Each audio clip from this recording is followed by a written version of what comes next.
Hey guys, it's Kate. Welcome back to my channel. I'm really happy that you're here. I am here today to do a wrap-up of the books that I finished this past week. It's currently Thursday, so I don't know what the next night and tomorrow will bring. Probably not too much. This week has been emotionally intense for me. So I had the first birthday for my baby, which is a thing for moms, I think. And then my big girl started preschool this week. So she's actually at her first day of drop-off at preschool right now, which is a really big deal, mostly for me. And she's loving it. Baby's sleeping, but I'm having all of the feels and the emotions. And it's also the last week of the volunteer work that I've been doing. I've been working with a refugee woman who I've been doing some in-home ESL tutoring with her, and we've become close. And this is the last week that we have together. And we can still, of course, be friends afterwards, but I won't be meeting with her every week after this week, and so that's emotional for me as well. So that's where we are. I'm sure there's other stuff going on too, but those are the big ones. I did manage to finish 3 books this week. So one, the kind of like cozy mystery read that I read over the weekend, it still was not feeling 100% over the weekend. So I had a book from NetGalley called, sorry, no picture of it because it's from NetGalley, but it was Coming Home to Maple Cottage by Holly Martin. And I will say that, so this is the 3rd book in a series, and I didn't realize that it was a 3rd book in a series. It probably would have been better if I'd read the first 2, definitely. And then it was not a great book for me as far as, it just wasn't a good fit. The main storyline is about an adoption. So there's an aunt who's trying to adopt her nephew because her brother, the boy's father, has died, and she's trying to adopt the nephew. And in my mind, I don't know, that storyline was just very difficult for me. It was very fraught. So it was good. I enjoyed it. I may pick up the first 2 at some point in the future, although I know what happens. So I know how they end up, so I may not. But if you're looking for something cozy, this took place primarily in the fall, and then the culmination was at Christmas time, which was very nice. And it wasn't a cozy mystery. Did I call it a cozy mystery? It was definitely a romance. There was no mystery involved. And it was a little bit steamy in parts. Like, kind of the very beginning was a little steamy. Not too bad, but not for small ears for sure. And then I finally finished, so moving on. So that was Coming Home to Maple Cottage by Holly Martin. And then I finally finished Prairie Fires by Carolyn Fraser. And I love this book. So this took me probably at least 3 weeks to finish, at least. And I normally have a hard time with nonfiction books that I'm reading for pleasure, and don't stick with them that much, but this is really compelling. I learned a lot, not only about Laura Ingalls Wilder, but about bonanza farming in the U.S. and a new take on the Dust Bowl and things like that. So, I mean, again, like, I was trained as a historian, and a lot of my background as a historian was in the U.S., so I wouldn't say that this information was new, but it did present it in a new light, I think, just because it was so personal to this person who we think we all know, you know.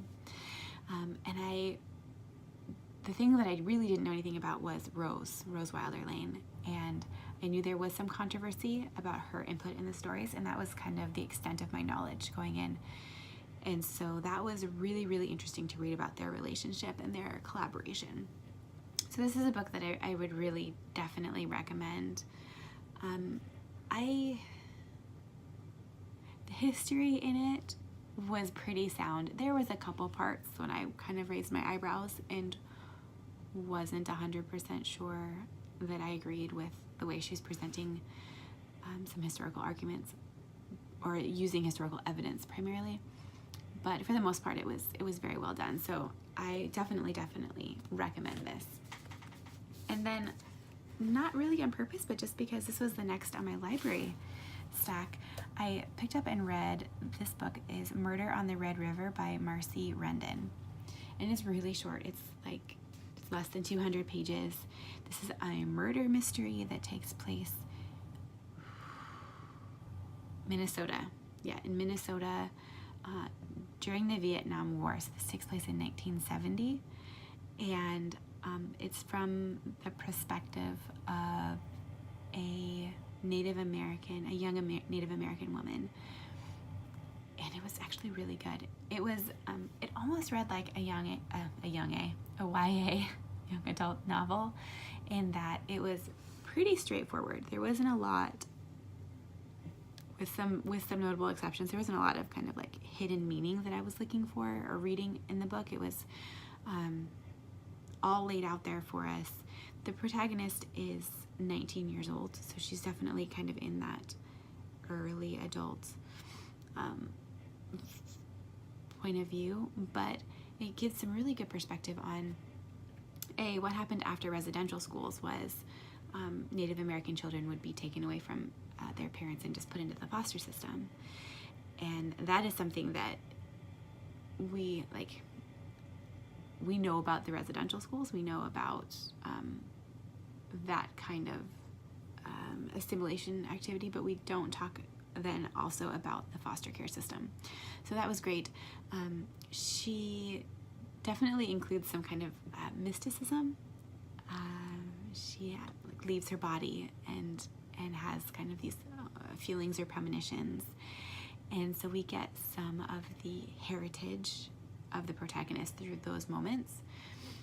And then she spends a little bit of the book takes place on a reservation, so she has some contact with other people, other Native peoples, and we get to see more culture there. So this is an Own Voices book that I would also recommend just because it was a good experience. It was a fun book to read. It wasn't too gruesome, even though it was a murder mystery, and it definitely was a different perspective, because you have even through the whole thing, her experiences as a Native American woman who was taken away from her family and put into the foster system is juxtaposed with the Vietnam War and kind of the larger that larger picture. So it didn't take place in a vacuum, which I really liked. I just liked the perspective in this book, and I recommend it if you're looking for something that is kind of a little bit educational, but also not like heavy-handed emotional and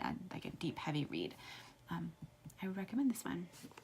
As for what I'm reading right now, I don't really know.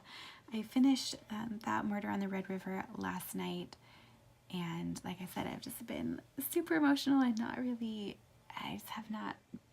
didn't get into another book afterwards. Didn't even feel like reading last night after I finished that book. So I've been dipping in and out of a few. We'll see if any of them stick.